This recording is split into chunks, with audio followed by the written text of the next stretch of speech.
হ্যাঁ বলছি আচ্ছা বলছি হ্যাঁ বলছি না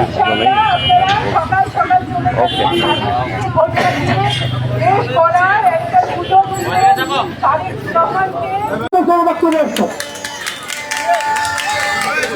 বিসমিল্লাহির রহমানির রহিম।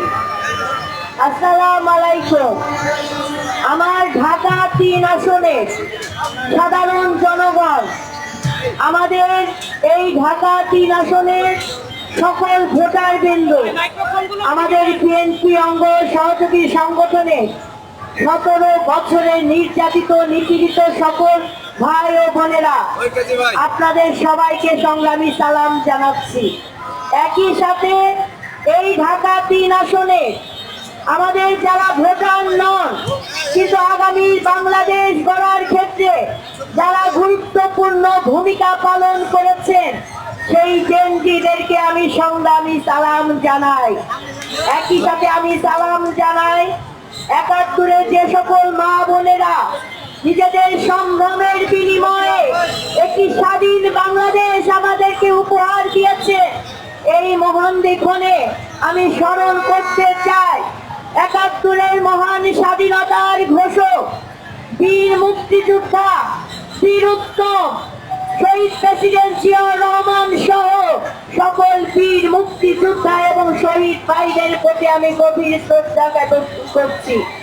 আমি শ্রদ্ধা নিবেদন করছি আজকের এই মহেন্দ্রক্ষণে দীর্ঘ ১৭ বছর ফ্যাসিবাদের কারা নির্যাতন নিপীড়ন দমন সহ্য করে যিনি আপোষহীন থেকেছেন, যিনি আমাদেরকে রাজপথে লড়াই করার সংগ্রাম করার অনুপ্রেরণা জুগিয়েছিলেন, আমাদের সেই নেত্রী দেশনেত্রী বেগম খালেদা জিয়া। আজকে তিনি আমাদের মাঝে নাই, কিন্তু নেত্রী রেখে যাওয়া বাংলাদেশ জাতীয়তাবাদী দল এবং এই ধানের শীষকে আমরা ধারণ করে বহন করে নিয়ে যাব ইনশাআল্লাহ। আমাদের মহান স্বাধীনতার ঘোষক শহীদ রাষ্ট্রপতি জিয়াউর রহমান এবং দেশনেত্রী বেগম খালেদা জিয়া রেখে যাওয়া সুযোগ্য সন্তান, যিনি বাংলাদেশের গণমানুষের ভোটাধিকার ফিরিয়ে দেওয়ার জন্য সংগ্রাম করেছেন, লড়াই করছেন, আমাদের নেতৃত্ব দিচ্ছেন। তিনি বলেছেন আমার আগে আমরা, আমাদের আগে দেশ, ক্ষমতার আগে জনতা, সবার আগে বাংলাদেশ।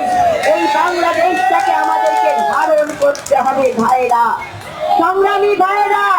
আজকে আমরা আমাদের এই ঢাকা ৩ আসন বিএনপির মনোনীত প্রার্থী সাবেক মন্ত্রী বীর মুক্তিযোদ্ধা বাবু গয়েশ্বরচন্দ্র রায়, যাকে আমরা ধারণ করে এই কেরানীগঞ্জের আন্দোলন সংগ্রাম এবং আমরা ফ্যাসিবাদের বিরুদ্ধে সকল যুদ্ধে আমরা একসাথে লড়াই করেছি।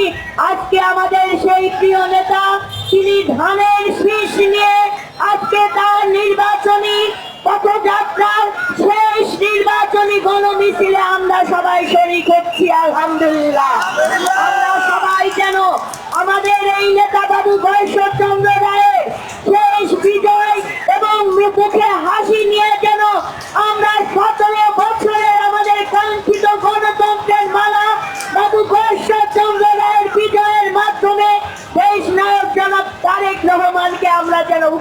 দিতে পারি ইনশাআল্লাহ। আমরা পারবো, আমরা কথা দিচ্ছি। আমার সংগ্রামী ভাইয়েরা, আপনারা সকলে 12 তারিখ সারাদিন মাঠে থেকে জনগণকে, ভোটারদেরকে ভোট কেন্দ্রে আনার জন্য চেষ্টা করবেন। মনে মাথায় রাখবেন, ভোটারের ভোটাধিকার প্রয়োগ হচ্ছে আমাদের গণতন্ত্রের মূল মুক্তির পথ। তাই আমার ভাইয়েরা, আপনারা বিশ্বাস রাখেন আমাদের নেতা বাবু গয়েশ্বরচন্দ্র রায় সহ আমাদের থানা বিএনপি সংগ্রামী নেতৃবৃন্দ, অঙ্গ সহযোগী সংগঠনের সংগ্রামী নেতৃবৃন্দ, আমরা সততা দিয়ে রাজপথে থেকে গণমানুষের অধিকার প্রতিষ্ঠার জন্য সংগ্রাম করেছি, লড়াই করেছি। ইনশাআল্লাহ জনগণের বিজয় মালা আমাদের নেতা বাবু গয়েশ্বরচন্দ্র রায়ের গলায় উঠবে। আমি কৃতজ্ঞতা জ্ঞাপন করছি আমার সহযোদ্ধা থানা বিএনপির সংগ্রামী সাধারণ সম্পাদক, যিনি একনিষ্ঠভাবে দলকে এগিয়ে নেওয়ার জন্য সার্বিকভাবে পদচারণা করেছে, নেতৃত্ব দিয়ে যাচ্ছেন মোজাদ্দেদ আলী বাবুর কাছে আমি কৃতজ্ঞতা জ্ঞাপন করছি। আমার প্রতিটি থানা বিএনপি সম্মানিত নেতৃবৃন্দ, অঙ্গ সহযোগী সংগঠনের নেতৃবৃন্দ, ইউনিয়ন বিএনপি, ওয়ার্ড বিএনপি, অঙ্গ সহযোগী সংগঠনের সম্মানিত নেতৃবৃন্দ। যদিও এই সোশ্যাল মিডিয়াকে ব্যবহার করে ভোটের মাঠে অনেক নোংরামি করা হচ্ছে, কাট কপি পেস্ট করে অল্প তথ্য ছাড়া হচ্ছে, যেটা সে বলেনি, যেটা সে মিথ্যা তথ্য ছড়ানো হচ্ছে কপি পেস্টের মাধ্যমে।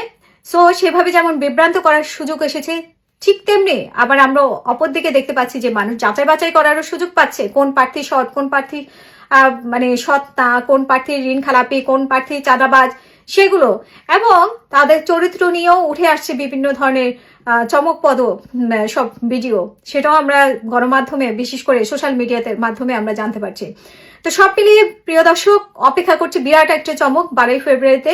সেই চমকে আসলে জামাত ইসলামের ভোট বেড়েছে, কি পরিমাণ বেড়েছে, জামাত ইসলাম কি ক্ষমতায় আসছে নাকি বিএনপি ক্ষমতায় আসছে, 12 তারিখ পর্যন্ত আমাদেরকে অপেক্ষা করতে হবে।